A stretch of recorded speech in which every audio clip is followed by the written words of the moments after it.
Ayan, tapos na nating palitan ng backlight. Yan, pwede na nating tingnan yan sabay-sabay. Dito nyo pala mapapansin na kung original ba ang inyong nabiling appliances. Ayan, excuse. Ito, tatak nito Hisense, yan oh. Hisense 40 inches.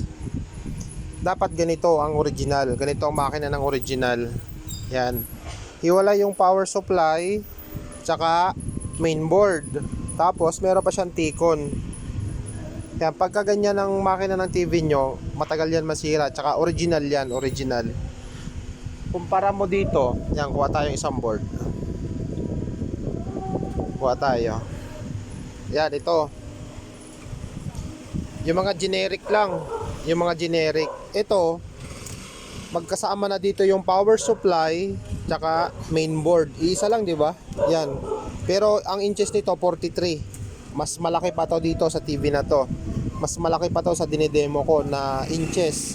Ito nag-iisang board na to, 43 inches yan. Samantalang itong dinidemo ko 40 lang, 40 Hisense na original. Yan. Ito Hisense din to na 43. 'Di ba? Ang laki ng pinagkaiba. Ito yung mga imitation, yung mga TV na bibili lang sa kung saan-saan. Yung mga nag-aalok na mga buy one take one. Yan, ganito lang ang makina nun. Pero yung nabibili nyo sa mga mall, sa mga store talaga na legit. Tapos yung presyo, medyo alam nyong katamtaman lang or medyo mahal siya. Ibig sabihin, maganda siya, legit siya. Yan, laki yung pinagkaiba, di ba? Ito 43 inches tong hawak ko. Hisense din. Tapos meron tayong dinidemo na 40 lang, 40 inches. Ang laki ng pinagkaiba. Oh. Hiwala yung power supply, mainboard, tsaka T-con. Samantalang dito, sama-sama na sila. Magkakasama na sila. Ito yung power supply side. Yan, tapos dito yung sa taas yung mainboard. Kaya pag may nasira dito, masira tong may pumutok dyan or malubha, palit na lahat. Hindi katulad nito, ano siya, magkakahiwalay. Pwedeng palitan lang yung mainboard, pwede lang i-refer yung power supply or T-con, madali mo ma-access yung sira niya. Hindi katulad nito. Tsaka ito, hindi to tumatagal. Hindi tumatagal yung mga ganitong single lang yung board. Hindi katulad nito, tatlo. Yan, ibabalik na natin yung yung takip. Yan, ano lang yun, tips lang yun kung paano nyo malalaman. Kahit sa Samsung, LG, dapat hiwala yung mainboard sa power supply. Tapos T-con hiwalay din. Meron kasi na maraming board na built-in ng T-con. Ito katulad nito. Ayan, ito. Devant naman to. Ito medyo kahit single lang to, malaki siya, tsaka built-in na dito yung T-con board. Medyo medyo okay to. Depende sa TV, depende talaga. Yan, excuse. Ikabit ko na yung takip. Tayo makisuyo daw po. Yan. November 13 ngayon. Puro flat screen yung ginagawa natin. Kaya sabay-sabay natin itong tingnan kung okay na ba. Nalagyan na natin ang takip kasi napalitan na natin to ng backlight pero hindi pa natin testing. Sabay-sabay natin yung testing.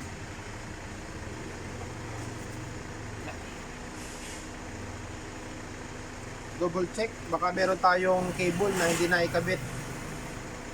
Yan, speakers. Yan, okay naman, nakakabit lahat.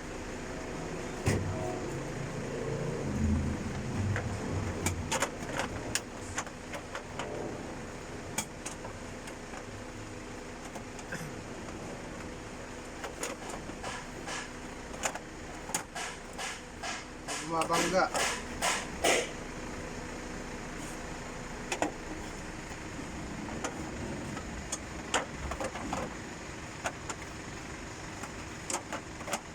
Yan, okay na.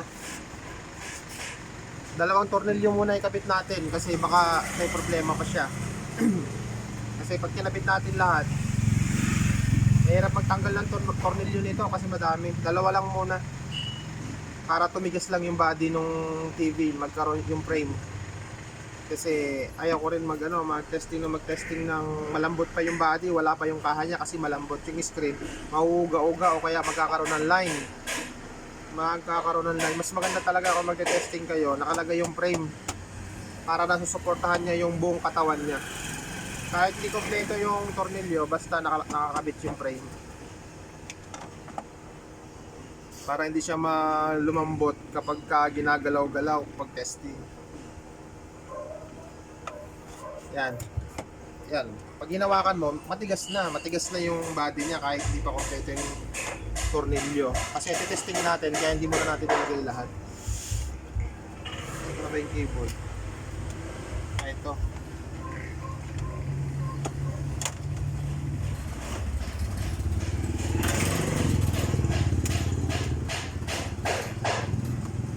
Testing.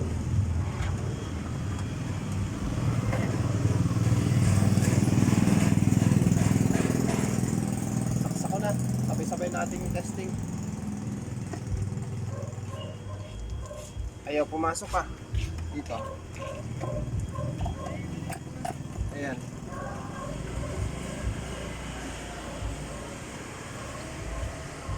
Remote.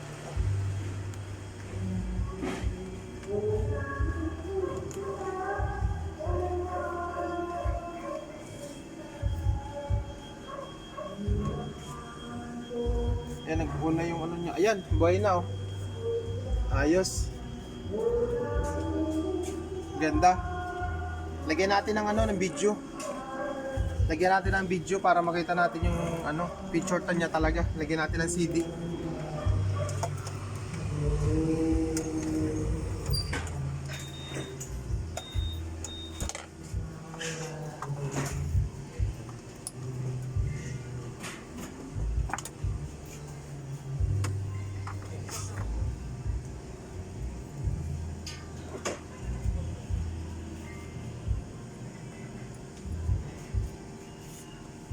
Input.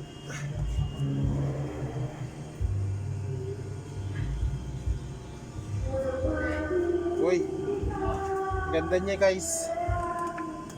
Yan, wala siyang line, wala siyang guhit, makinis pa. Makinis pa. 5 years na to, 5 years. Yan, ganda.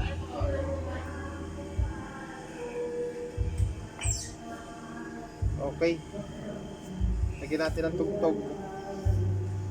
1, 1, 2, 0.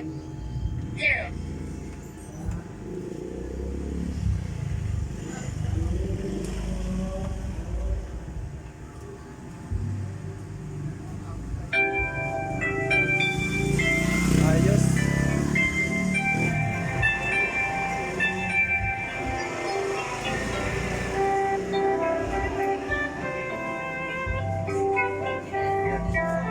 Okay na yan, papatayin ko na.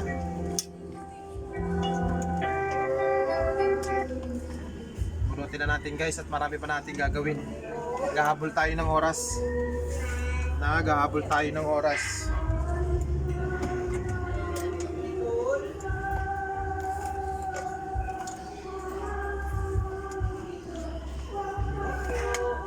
Pwede na natin kumpletuhin yung tornilyo nito. Kasi maganda na yung niya. Maganda na yung picture.